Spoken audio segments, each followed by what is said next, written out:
قریشیت، وہ جاہلیت قریشیت میں بدلی، قریشیت نے اسلام کا لبادہ اوڑھ لیا، لیکن کینہ دل سے نکلا نہیں، وہ کینہ رسول اللہ کے جانے سے نکلا نہیں، اور تدبیر جو پہلے سے سوچ کے رکھی ہوئی تھی قریش نے، وہ تدبیر روز رحلت رسول اللہ عملی کر لی، اور وہ کینہ اب منتقل ہو گیا علی کی طرف۔ اب وہ کینہ قریش کا علی کے ساتھ، دشمنی علی کے ساتھ ہے، وہی دشمنی چونکہ کل تک راہبری، پیشوائی، امامت، زعامت رسول اللہ کی تھی، اللہ کے دین کی، جاہلیت کے خلاف، قریشیت کے خلاف، عربیت کے خلاف، جہالت کے خلاف، کفر و شرک کے خلاف، کل تک یہ زعامت، یہ پرچم رسول اللہ کے ہاتھ میں تھا، رسول اللہ کے ساتھ دشمنی تھی، اور آج یہ پرچم جانشین رسول کے پاس ہے، لہٰذا وہ سارا کینہ، وہ بڑھاس ساری نکل کے اب علی کی طرف متوجہ ہو گئی۔ پہلا وار اسی دن کر دیا علی کے اوپر، رسول اللہ کی رحلت کے دن پہلا وار علی کو برکنار کر دیا، قریشیت نے برکنار کر دی۔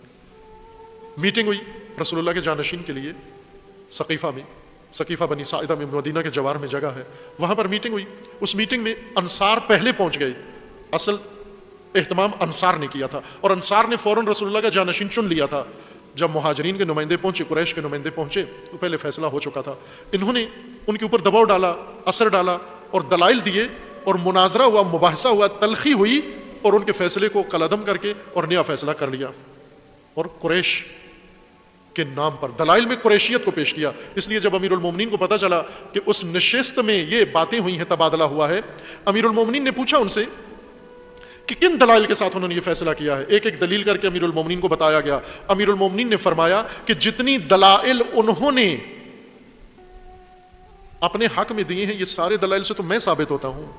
رسول اللہ کے ساتھ قرابت ثابت کی، ہجرت کی دلیل دی، سبقت اسلام کی دلیل دی، اور مجاہدت کی دلیل دی، رسول اللہ کے اعتماد کی دلیل دی، اور قریشی ہونے کی دلیل دی۔ امیر المومنین نے فرمایا ان سارے دلائل سے تو میں بنتا ہوں، حاکم میں بنتا ہوں، مجھ پر کون سبقت رکھتا ہے؟ مجھ سے زیادہ مجاہدت کس نے کی ہے اسلام کے لیے؟ مجھ سے زیادہ قربت رسول اللہ کے ساتھ کس کی تھی؟ مجھ سے زیادہ اعتماد رسول اللہ کو کس پہ تھا؟ اگر یہ دلائل ہیں تو ان دلائل سے تو میں حاکم ہوں تمہارا، لیکن طے یہ تھا کہ نہیں ہونا، رسول اللہ کافی ہیں، اب رسول اللہ کے بعد آل رسول نہیں بن سکتے۔ اور وہ دشمنی پھر امیر المومنین کے ساتھ قریش کی دشمنی شروع ہوئی۔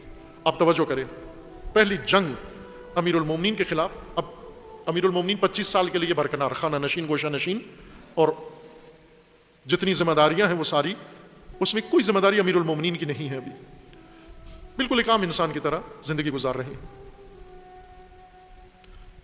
25 سال بعد حالات پلٹا کھاتے ہیں، اور اب لوگ خود امیر المومنین کی طرف رجوع کرتے ہیں، اور رجوع کرنے کے بعد امیر المومنین نے انہیں خطبہ دیا، اور پھر قریش دوبارہ فعال ہو جاتے ہیں، قریش دوبارہ اکٹھے ہو جاتے ہیں مدینہ، مکہ کے اندر۔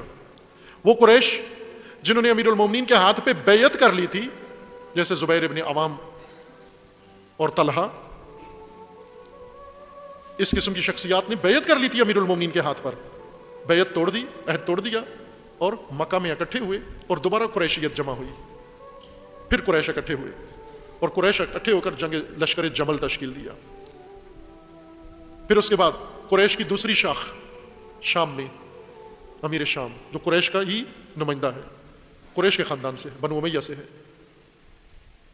پھر قریش شام میں اکٹھے ہوئے، قریش مکہ میں اکٹھے ہوئے، قریش صفین میں اکٹھے ہوئے، قریش جمل میں اکٹھے ہوئے، اور نہج البلاغہ میں امیر المومنین کے خطبے ہیں کہ اب قریش علی کے خلاف، خلیفہ چہارم کے خلاف، خلیفہ راشد کے خلاف اب اقدام پھر میدان میں اتر آئے۔ پہلے خلفاء تینوں قریشی تھے، خلیفہ اول قریشی تھے بنو تیم میں سے، خلیفہ دوم قریشی تھے بنو عدی میں سے تھے، خلیفہ سوم قریشی سے بنو امیہ میں سے تھے، خلیفہ چارم قریشی ہے بنو ہاشم میں سے ہے، چاروں خلیفے قریش میں سے ہیں۔ لیکن پہلے تین خلفاء کے خلاف قریشیت اکٹھی نہیں ہوتی۔ خلیفہ سوم کے خلاف جو شورش ہوئی وہ قریش نے نہیں کی، وہ عام افراد نے کی، مصریوں نے کی، مصر اور چند اور شہر کے لوگوں نے مل کر شورش کی، اس میں قریش شامل نہیں تھے، لیکن امیر المومنین کے خلاف قریش پھر میدان میں آ جاتے ہیں. وہ دشمنی ساری امیر المومنین کے خلاف پھر یاد آ گئی، منظم ہوئے، اور امیر المومنین کے پورے عہد حکومت میں امیر المومنین کے مقابلے میں پھر لشکر قریش ہے. لیکن اب کلمہ گو لشکر، پہلے بت پرست لشکر تھا رسول اللہ کے مقابلے میں، ہر جنگ میں قریش تھے اور علی، اور اب پھر قریش ہیں اور علی.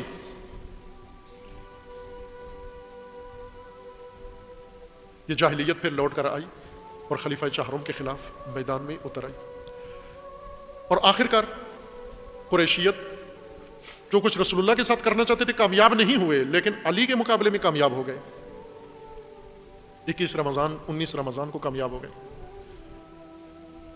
خوارج کے ایک ملعون نے امیر المومنین کو شہید کر دیا، لیکن اس سے بڑے واقعات، وہ شورشیں تھیں، وہ فتنے تھے جن کے اندر امیر المومنین کو گھیرا ہوا تھا انہوں نے. اور امیر المومنین نے نہج البلاغہ میں متعدد خطبات کے اندر، انشاءاللہ اگر مناسب ہوا وقت ہوا، آج وقت نہیں ہے، میں نہج البلاغہ سے امیر المومنین کے وہ خطبے عرض کروں گا، وہ جملات جو قریش کے بارے میں حضرت نے فرمائی کہ قریش آج میری حکومت میں میرے ساتھ کیا کر رہے ہیں. آج ان کی نفرت میں کہیں زیادہ اضافہ ہے. جناب سیدہ نے اپنے خطبے میں رسول اللہ کی رحلت کے بعد جو اپنے حق کے لیے، اپنے حق کے استعفاء کے لیے جو خطبہ دیا تھا، حق لینے کے لیے جو خطبہ دیا تھا، اس خطبے کے اندر بھی لوگوں کو بتایا کہ مجھے معلوم ہے تم نے علی کو کیوں چھوڑا ہے، علی کو کیوں نظر انداز کیا ہے، اس لیے کہ تمہارے دلوں کے اندر بدر کے کشتگان کا کینہ ابھی بھی پایا جاتا ہے. بدر و احد و خندق میں جو علی کی شمشیر سے تمہارے بڑے قتل ہوئے ہیں، تمہارے دل میں ابھی بھی وہ غصہ پایا جاتا ہے، اس لیے تم نے علی کو چھوڑا ہے. یہ جناب سیدہ کا خطبہ ہے. اور یہی کینہ جو علی کے دور میں شدت اختیار کر گیا، بڑک اٹھا. جب علی گوشہ نشین ہے تو بھی علی کے ساتھ دشمنی ہے. توجہ کریں، قریش کی دشمنی ہے، لیکن چونکہ علی محروم ہے، علی گھر میں ہے، علی گوشہ نشین ہے، علی تنہا ہے، اس کینے کو تھوڑی سی تسکین ملی ہوئی ہے، اس کینے کو تھوڑی سی ڈھارس ملی ہوئی ہے، تھوڑا سا تسلی ہے کہ چلو کچھ تو ہم نے انتقام لے لیا رسول اللہ سے، ان ساری سابقہ جنگوں کا، کہ جس کو رسول بنا کے گئے تھے ہم نے اسے گھر بٹھا دیا، اور تمام امور مملکت و دین و قوم میں کسی طرح سے بھی ان کا کوئی عمل دخل نہیں ہے، فقط گھر میں رہتے ہیں، اپنے کام کاج کرتے ہیں اپنے بچوں کے ساتھ، اور کسی شعبے میں ان کا کوئی عمل دخل نہیں ان کا.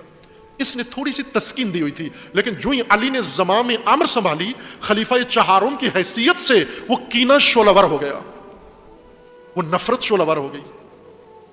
وہ قریش کے اندر وہ جاہلیت کی نفرت دوبارہ بڑک اٹھی، وہ شعلے لپکے اور پھر میدان میں آ گئے. کوئی شام کی طرف سے، کوئی جمل کی طرف سے، کوئی نہروان کی طرف سے، ہر طرف سے شعلے لپکے اور علی کو پھر گھیر لیا. یہ نفرت اپنے اوج پہ جا پہنچی، یہ کینہ اپنے اوج پہ جا پہنچا، ہر حربہ استعمال کیا. اور یہ کینہ تھا کہ ٹھنڈا ہونے کا نام نہیں لیتا تھا. حتیٰ علی کی شہادت کے بعد، علی کی قتل کے بعد 20 سال تک 9000 خطیب ممبروں پہ پیسے دے کے علی کو دشنام دلواتے رہے، لیکن یہ نفرت ٹھنڈی نہیں ہو رہی تھی. یہ قریشی کام کر رہے تھے، تمام مسلمانوں کی کتابوں میں موجود ہے. 20 سال تک،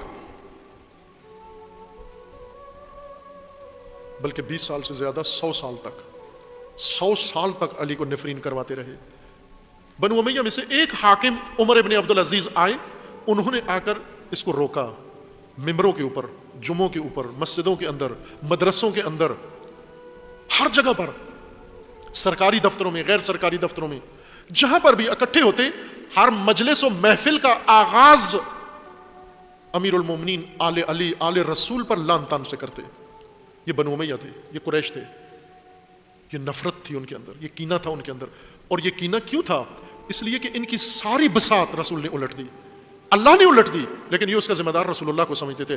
رسول اللہ سے انتقام لینا چاہتے تھے. لیلۃ المبیت گروہ بنا کر، لشکر بنا کر، وہ لشکر جو کربلا آیا، وہ لشکر جو امیر المومنین کے مقابلے میں جمل میں آیا، وہ لشکر جو صفین میں علی کے مقابلے میں آیا، یہ لشکر رسول اللہ پر حملے کے لیے مکہ میں حاضر ہوا تھا. لیکن اللہ نے رسول اللہ کو بچا لیا، ہجرت کا حکم دے دیا، علی کو بستر پہ لٹا دیا. وہ لشکر پسپا نہیں ہوا، وہ لشکر دوبارہ پھر میدان میں اترا، بار بار اترا. آپ توجہ کریں، 20 سال امیر شام کی حکومت ہے جس میں مسلسل جتنا حصہ ان کی قلمروں میں تھا، مکہ، امیر شام کی حکومت کا حصہ تھا، مدینہ امیر شام کی حکومت کا حصہ تھا، بصرہ امیر شام کی حکومت کا حصہ تھا، یمن، مصر، ایران، اہواز، کرمان، خراسان، یہ تمام کے تمام خطے، یہ سب کے سب امیر شام کی حکومت کا حصہ تھے، اور ان میں لازمی تھا سرکاری خطبہ، اور سرکاری خطبہ امیر المومنین کے خلاف نفرت و بدنامی کے اظہار سے شروع ہوتا تھا۔ خوب اب آپ کیا سمجھتے ہیں، جو سرکاری طور پر، ایک سرکاری پالیسی کے طور پر، ایک سرکاری نوٹیفیکیشن کے طور پر، ایک سرکاری آرڈیننس کے طور پر اگر ایک عمل ساری مملکت میں کروایا جائے کہ ہر سرکاری فوجی، ہر سرکاری پولیس والا، ہر سرکاری بیوروکریٹ، ہر سرکاری مولانا، ہر سرکاری امام جماعت، ہر سرکاری امام جمعہ جو بھی بات کرے، خط لکھیں پہلے علی کو دشنام دے کر بات کریں، شروع علی کو دشنام سے کریں، یہ 100 سال تک کرواتے رہے، 20 سال تک امیر شام نے یہ کروایا، تو آج مکہ کے مسلمانوں کی کیا حالت ہونی چاہیے تھی؟ یہ جاہلیت جدیدہ جو بعد از اسلام امت کے اندر قریش نے دوبارہ پیدا کی۔ آپ کو پتہ ہے یہ مکہ اور مکہ کے زائرین کس پراپوگنڈے کا شکار ہیں اور کس نظام کا شکار ہیں، ان کے ذہنوں میں کیا بیٹھا ہوا ہے، ان کی ذہنی حالت کیا ہے۔ ان سے اب توقع رکھیں ہم کہ یہ امام حسین کی دعوت پہ لبیک کہیں گے؟